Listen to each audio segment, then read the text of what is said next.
வணக்கம். முதல் செய்திக்காக நித்யா. சென்னை பெங்களூர் தேசிய நெடுஞ்சாலையில் நிற்கும் வாகனங்களில் தொடர் திருட்டு. விரிவான செய்திகள்.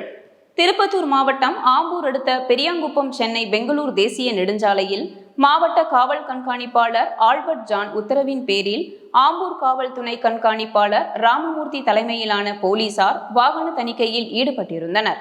அப்போது அவ்வழியாக வந்த கார் ஒன்றை நிறுத்தி விசாரணை மேற்கொண்ட போது காரில் இருந்த நபர்கள் முன்னுக்கு பின் முரணான பதிலளித்ததால் சந்தேகமடைந்த போலீசார் அவர்களை காவல் நிலையத்திற்கு அழைத்து சென்று விசாரணை மேற்கொண்டனர்.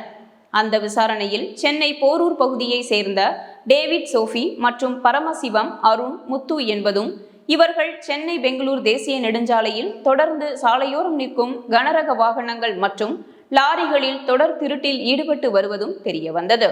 இதனையடுத்து அவர்களை கைது செய்த ஆம்பூர் கிராமிய போலீசார் வழக்கு பதிவு செய்து அவர்களிடமிருந்த ஒரு மினி லாரி மற்றும் கோல்டு வின்னர் ஆயில், எலக்ட்ரிக் பொருட்கள், இராணுவ வீரர்களின் உடை உள்ளிட்ட பல லட்சம் மதிப்பிலான பொருட்களை பறிமுதல் செய்து சிறையில் அடைத்தனர்.